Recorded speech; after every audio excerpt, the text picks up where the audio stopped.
Seja muito bem-vindo a mais uma aula do sistema muscular. E agora vamos falar do pescoço, uma área muito nobre com muitas estruturas. Então vamos começar falando dos músculos dessa região, indo do mais superficial para o mais profundo. Então aqui a gente tem o músculo platisma, que ele vai ser o músculo mais superficial da região do pescoço. Ele vai ser esse músculo que às vezes quando nós fazemos isso daqui, você consegue ver um monte de fiozinhos aqui indo. Ele é o músculo mais superficial de todos. Aqui nós vamos ter também esse músculo bem extenso, um músculo longo, que vai ser o músculo esternocleidomastoideo. E aqui nós vamos ter esse músculo também na porção mais posterior, que é o músculo trapézio, e que ele é um músculo bem extenso. Ele não fica apenas no pescoço, a gente vai ver daqui a pouco. Então, mais superficialmente, são esses músculos que nós temos. O platisma, a gente consegue ver quando a gente eleva e faz assim também, a gente consegue ver algumas fibras do platisma.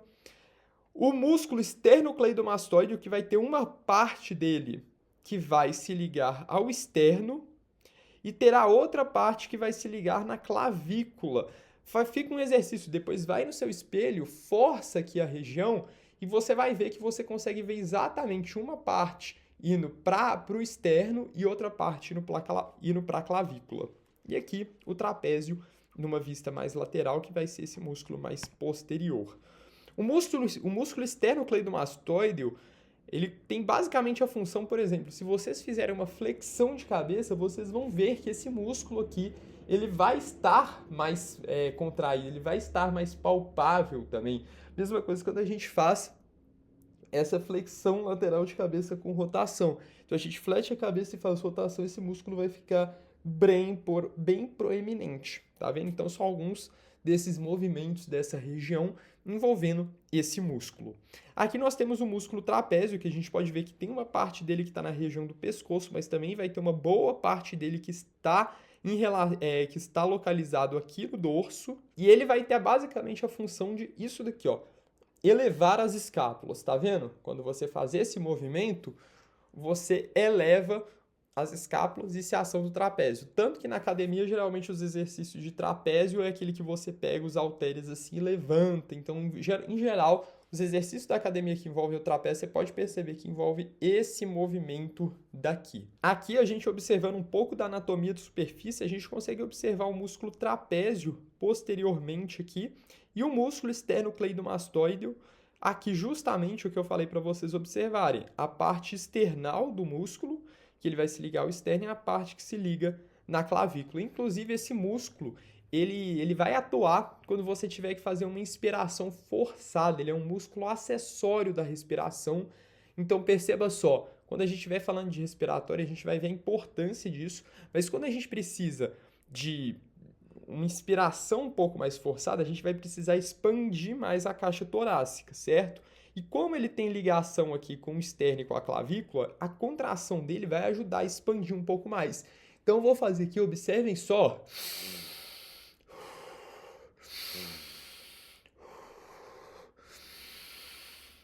Tá vendo que aqui fica bem proeminente o esternocleidomastoide? Então ele vai ser um músculo que vai atuar nessa questão da respiração forçada também. E sobre a inervação da região desses músculos mais superficiais, o músculo platisma, como a gente já falou, como ele está relacionado à mímica facial, ele vai ser inervado pelo nervo facial, o sétimo nervo craniano. Cuidado com isso, porque os outros dois, o esternocleidomastoide e o trapézio, eles são inervados pelo nervo acessório, que é o 11º par de nervos cranianos. Então não confunda isso. O platisma, como ele faz parte da mímica facial, é o nervo facial e o trapézio esternocleidomastoide é o acessório. Eu gosto de lembrar o seguinte, um colar, ele fica no pescoço. Olha onde ele pega. O colar vai aqui, pega o trapézio e vai pegar o esternocleidomastoide. Mas o colar, geralmente, ele cai para frente, então ele não pega tanto o platisma. Então eu gosto de pensar isso.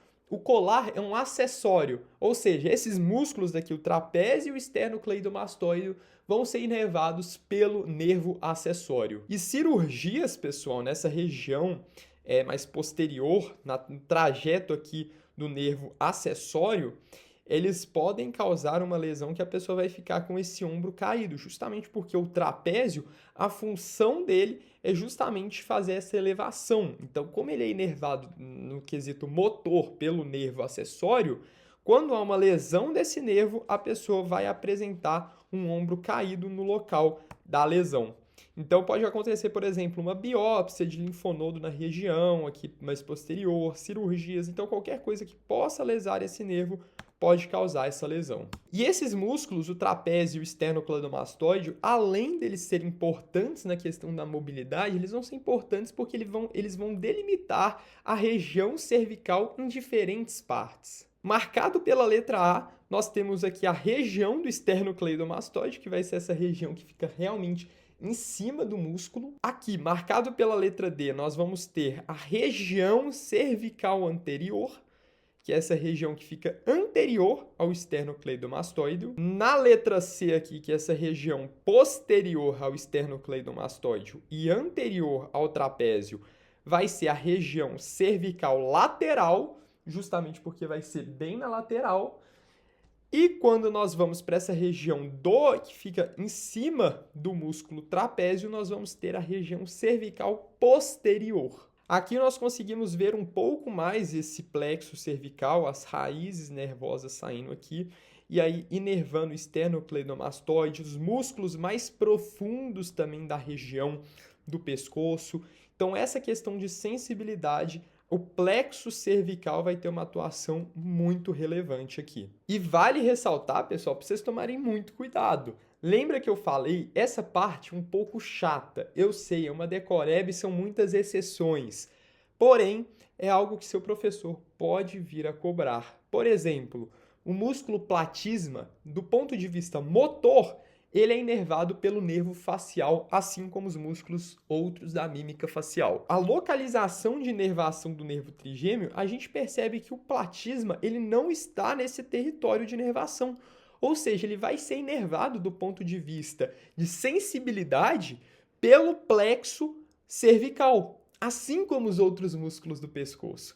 Então tem que tomar muito cuidado, porque aqui vocês lembram da parte da face, que essa região posterior também aqui do pescoço, da cabeça, na verdade, essa região aqui final do couro cabeludo, a porção posterior aqui da orelha, tudo isso daqui vai ser inervado pelo plexo cervical do ponto de vista de sensibilidade. Apenas a face acabando até aqui vai ser inervada pelo nervo trigêmeo. Então toma cuidado. Platisma motor é nervo facial, que nem a face, e, do ponto de vista de sensibilidade, vai ser pelo plexo cervical, que nem os músculos do pescoço. E, inclusive, pessoal, esse plexo cervical também, por conta dessa inervação sensitiva desses músculos, dessa região, em alguns procedimentos que forem feitos nessa região aqui do pescoço, mais superficial, eles podem ser utilizados como forma de bloqueio para fornecer anestesia. Então, uma correlação clínica muito importante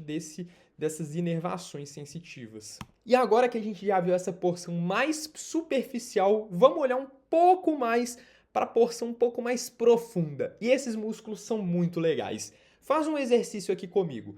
Pega a sua laringe, observa aqui o pomo de Adão, sente ela aí, segura ela.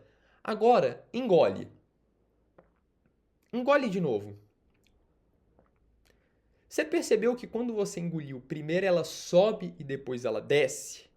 Quem vai fazer isso vão ser esses músculos. E aqui nós temos alguns músculos que valem a pena dar um destaque, que é o miloioideo, que vai ser esse músculo bastante extenso aqui, que vai ser um dos responsáveis por formar o assoalho da boca. Nós vamos ter também o músculo digástrico, que vai ser esse daqui, que vai ter justamente 2 ventres.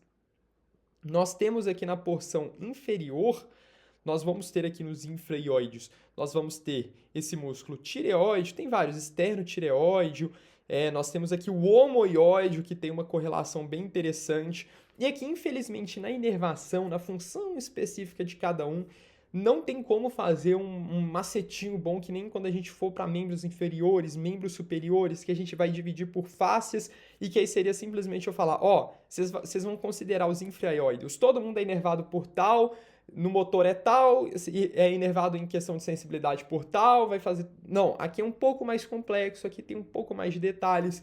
Então, não sei também o nível de cobrança que seu professor cobra disso, mas, por exemplo, no livro de anatomia clínica do Moore, tem tabelinhas muito boas falando da inervação e tudo mais. A gente vai deixar um material aqui embaixo também com a inervação de cada um, caso você precise dar uma aprofundada a mais aqui, mas a aula não vê sentido eu ficar passando algo que é decoreba, que você sozinho vai ter um proveito muito maior. Mas confira como seu professor cobra, veja se ele vai cobrar inervação específica de cada músculo, você saber identificar cada músculo desse, que aí depois você pega e dá uma aprofundada depois. E agora, em relação ao músculo omoióideo, que é esse músculo bem extenso, que vai do ióide até a escápula, nós temos que chamar a atenção para algo muito relevante aqui. Quando a gente estiver falando do sistema linfático, eu vou falar novamente do linfonodo de Virchow, ou dos linfonodos supraclaviculares, mais especificadamente do lado esquerdo. E por que eu estou colocando isso? Porque na aula de semiologia, quando o professor estava explicando a palpação, ele falou que esse linfonodo ele sempre tem uma característica mais patológica, de algo de maior gravidade, porque ele geralmente, ao contrário dos linfonodos aqui, os cervicais anteriores, que às vezes vai drenar coisas mais superficiais, ele drena abdômen, tórax, então ele geralmente, quando ele está aumentado, ele está pétreo, a gente consegue ver aqui nessa imagem, tá vendo que realmente tem uma bola aqui de consistência pétrea, aderido, geralmente vai ser característica ali de metástases abdominais, ou então de linfoma. Só que qual que é a questão? Essa região, ela tem muitos músculos e muitas estruturas que podem dar a aparência de algo que não necessariamente é um linfonodo aumentado, um linfonodo patológico. Então eu tinha uma estrutura aqui na região supraclavicular, estou até movimentando aqui para ver se vocês conseguem ver se movimentando. E o que provavelmente é, porque eu fiz todos os exames, tomografia, ultrassom, não mostrou nada, então provavelmente o que é nessa região daqui. Observa só, o omoióideo, ele é um músculo que vai aqui e ele vai passar justamente na região supraclavicular.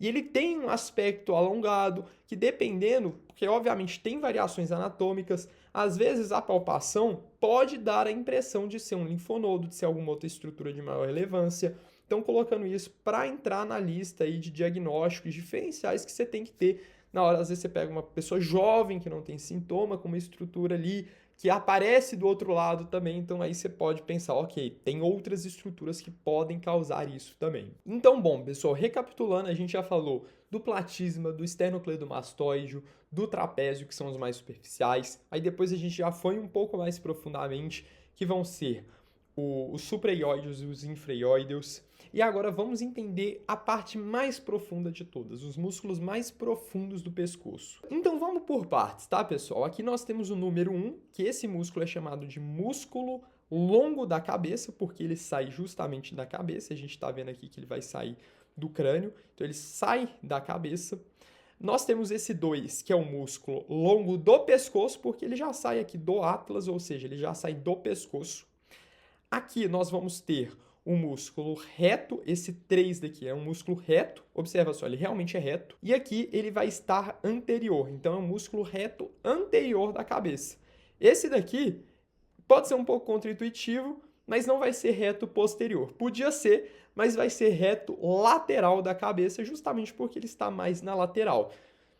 A gente vai melhorar um pouco a visualização disso lá no simulador, mas acaba que entra um pouco na decoreba. Para mim também ia ser muito mais intuitivo se fosse reto posterior, para contrapor com o anterior, mas não tem muito o que ser feito. Em geral, esses músculos vão atuar na flexão da cabeça e também vai ajudar na estabilização ali das articulações. E agora nós temos esses 3 músculos daqui que eles são muito importantes porque eles também atuam na inspiração forçada.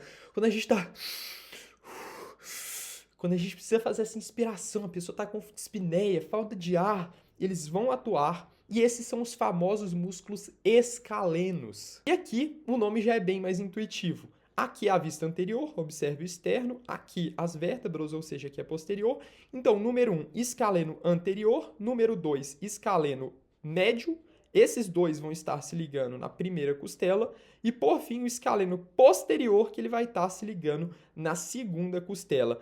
E quando eles contraem, e como eles estão ligados nas costelas, o que eles justamente vão a fazer é expandir mais, permitir que a caixa torácica se expanda mais. Por isso que eles vão atuar como músculos aí da inspiração forçada também, quando a gente precisa desse apoio extra, porque na contração eles vão atuar expandindo um pouco mais essa cavidade torácica. E agora falando da irrigação e da drenagem, boa parte da irrigação vai ser feita ali pela artéria carótida, que é a artéria carótida comum, que depois se ramifica na artéria carótida externa e que remite outros ramos aí que vão para a região cervical, para a região do pescoço, que vão fazer essa questão da irrigação desses músculos. Então, pensou em pescoço, carótida comum, principalmente carótida externa. E agora, em relação à drenagem, pessoal, aqui as veias da região, geralmente se for algo mais superficial, estruturas mais superficiais, essas veias vão drenar para a jugular externa, que é essa mais fininha. E aí, a gente vai ter nas estruturas mais profundas e a principal via de drenagem, que vai ser para a jugular interna, que é essa mais calibrosa aqui, e que vai ser o foco principal da drenagem dessas estruturas musculares da região cervical. E assim, pessoal, como as outras regiões do nosso corpo, principalmente os membros, nós vamos ter as fáscias, que vai organizar certinho. Obviamente, nos membros é muito bonitinho, cada face ali vai ter uma função, uma inervação específica. Aqui não é tão organizado assim, mas vão ter essas faces separando as estruturas, as musculaturas. E tem várias faces, cada uma aqui vai ter um nome específico. Confira também no roteiro de prática e de anatomia, quais exatamente vão ser cobradas, mas eu vou trazer a correlação clínica principal e mais relevante que nós temos na região, que envolve a fáscia alar e a fáscia pré-vertebral. A fáscia pré-vertebral vai ser essa daqui que está bem anterior à vértebra, tá vendo? Bem essa anterior aqui à vértebra. E essa daqui que fica meio voando é a chamada de fáscia alar. E a importância do espaço entre essas faces, que é o chamado espaço perigoso, eu acho esse nome sensacional. Esse espaço perigoso, ele realmente é muito perigoso, porque ele vai conectar de forma direta a região cervical com o mediastino. E o mediastino vai ser essa região do tórax entre os pulmões que vai conter estruturas vitais, o coração, por exemplo, o esôfago, traqueia e diversas outras estruturas vitais para a nossa vida, grandes vasos. Nessa imagem, a gente consegue ver aqui, ó, a fáscia pré-vertebral vai ser essa fáscia verdinha aqui, e a fáscia alar é essa fáscia daqui, azulzinha. Então, observa que o espaço perigoso, ele começa aqui e ele desemboca direto para a região. Assim, obviamente, esse é o principal, mas tem outros espaços também, tem outras regiões, entre outras faces aqui, que também pode desencadear a famosa mediastinite, que pode ser uma complicação gravíssima de infecções da região cervical, da região, até mesmo da região facial, que pode espalhar, começa aqui na face, aí espalha para a cervical, e aí por conta desses espaços entre as fáscias, pode acabar indo para o mediastino, causando uma mediastinite. Bom, então essa foi a questão da musculatura do pescoço, da parte cervical. Da questão posterior, nós vamos falar junto na aula de dorso, porque fica bem mais coerente. Então, tome muito cuidado com as inervações. Confira exatamente qual é o nível de cobrança do seu professor, porque aqui é uma área muito heterogênea. Quando a gente for falar de membros, tudo mais, é muito mais tranquilo de adequar o nível à maioria. Só que a região do pescoço, se fosse para falar especificadamente com um nível de detalhamento muito profundo, daria para fazer 10, 15 horas de aula entrando nos músculos, nas inervações, porque realmente é uma região muito complexa, com muitas estruturas e com muitas nuances. Então veja qual é o nível de cobrança do seu professor. Vai que seu professor de anatomia é um cirurgião de cabeça e pescoço, que o cara ali é fascinado com a região cervical, então talvez ele vai ter uma cobrança um pouco mais pesada. Então dê uma olhada, analise, mas tenho certeza que essa aula já vai te dar uma visão geral muito importante para você conseguir mandar muito bem na sua prova.